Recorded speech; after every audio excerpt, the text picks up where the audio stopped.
Hey guys, welcome back to the channel. And a surprising move, kind of. Gleyber Torres is going to Detroit. Um, he's said it time and time again that he wanted to stay with the Yankees, and it came out the Yankees never even offered him a contract. So he went to a place that wanted him. The Tigers are an interesting fit. We'll get into that in a second. It is only a 1 year deal, so he's betting on himself. Obviously, he's trying to reset his market. What was your first initial reaction to Gleyber going to the Tigers? Yeah, it's definitely an interesting move. There's really no such thing as a bad 1 year deal. It's a 1 year, 15 mil. Um, yeah, he's gonna play he's gonna hit probably 20 plus homers. His defense wasn't great last year, so um hopefully that can rebound for the Tigers. But yeah, obviously, like it was reported that he rejected a deal from the Halos. The Blue Jays are interested in him. I think maybe the Mariners could have used a guy like Gleyber Torres, but he finds himself a home in Detroit.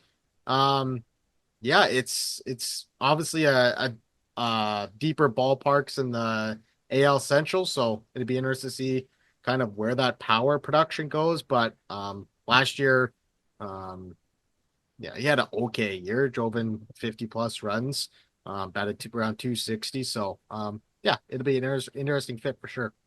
Yeah, it's definitely an upgrade for the Tigers here. We'll pull it up. He was a 1.8 WAR player. As you said, had 63 RBI, 15 homers. So the power was down a little bit in comparison to some other years. That means Colt Keith is moving over to first base as reported, and Spencer Torkelson. When we get to the fan graphs, depth chart is not even projected to be on the team opening day. So a lot of moving parts. We threw in Andy Ibanez here and Javi Baez as well because those are two other options at second base. Mhm. Ibanez was a 1.4 WAR player. He still probably will be in the mix, not to play every day at second base, but to Yeah, move around the diamond a little bit. And then Javi Baez, as everybody knows, is just unplayable at this point. So they're getting an upgrade. Obviously, Glaber had a better year than all four of these players, so their team is making an improvement, even if he just was himself from last year. Um, yeah, it's a very interesting move for uh, where the Tigers are trying to go.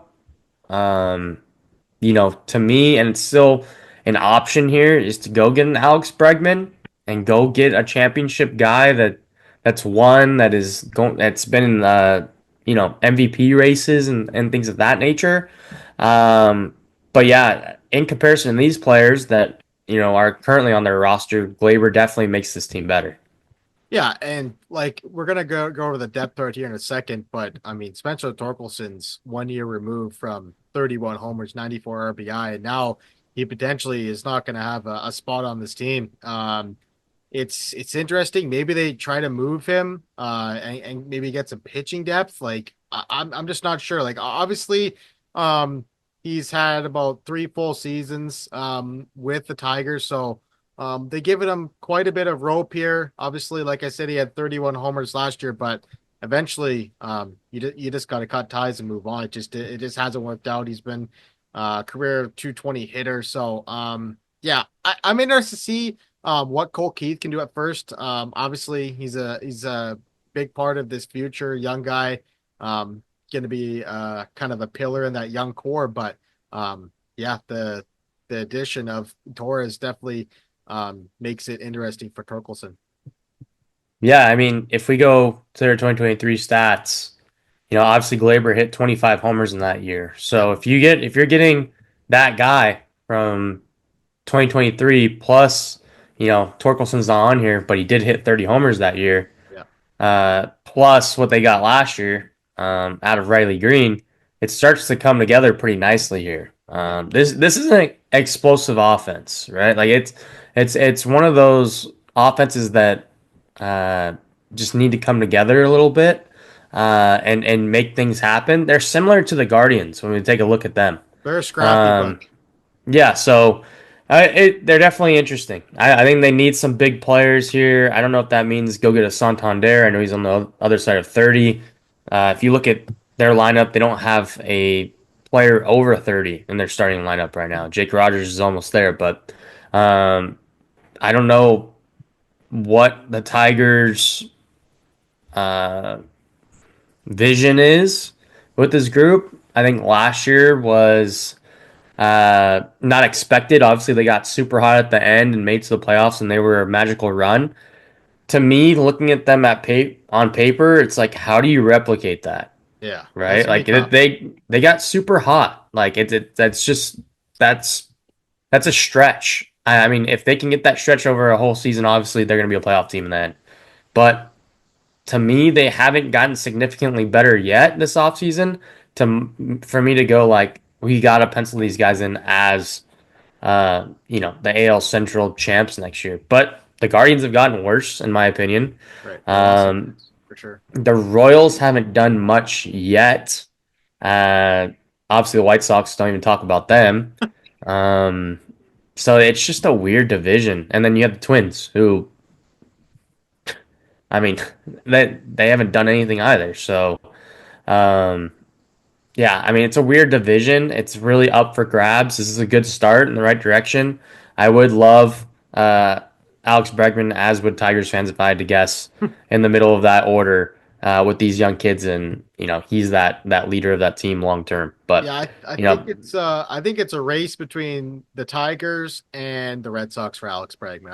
I think he'll end up on one of those teams if I had to put to put a prediction on it. yeah, I mean, this bullpen was unreal last year too, and that's going to be hard to replicate. Yep. I mean, it is what it is. Bullpens are so year to year. I'm not trying to kill the Tigers fans party right now. I know they're high on this team based off last year. I'm just trying to really see it from a broader lens and see, is this going to be repeatable for the next year, right? So, um, all in all, it's a good move with Gleyber. He's been on the Yankees the past several seasons, and he's he's been a big part of their success and making the playoffs yearly. So it's good to put a guy that's used to going there, in this lineup, and hopefully he can be a leader on this team. He's only 28, so if they were able to have a good year this year, find a reunion in that, he's gonna fit the profile of this team is to Yep. continue on. Yep. Um, I don't know if he wanted a 1 year deal or if the Tigers, want a 1 year deal. Last thing before we go, we talked about Baez earlier. This is eating up. I mean, they have money. I mean, they're only at 130. Yeah. They could spend money. They can go get multiple bats right Yeah. now. Yeah. Is there a lot out there? No. No, but they can go get multiple bats. They could go get a Santander and a Bregman. Yeah. And then we're looking at this team like, hell yeah. I mean, in my opinion, this team's going. They're the best team in the AL Central if they go get those two guys. Yeah. Kerry Carpenter can go play the field. Santander slides in.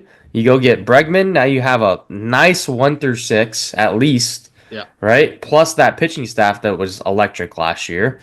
I mean, this team could be exciting if they can go get some more bats. Yeah, I think like we've kind of beat a dead horse with the fit with Bregman, the reunion with AJ Hinch. It just like there's a lot that just makes sense when it comes to Bregman and the Tigers. They need a start to kind of build a team around and kind of bring some swagger in to the clubhouse and yeah, and whenever you can have a reunion with your former manager, obviously like they won the World Series in 2017 too. So yeah, I think it's a home run fit. All right, well, that's going to do it for this one. If you like this video, make sure you hit that like and subscribe. As always, we appreciate you guys listening and watching, and we'll see you on the next one. Later.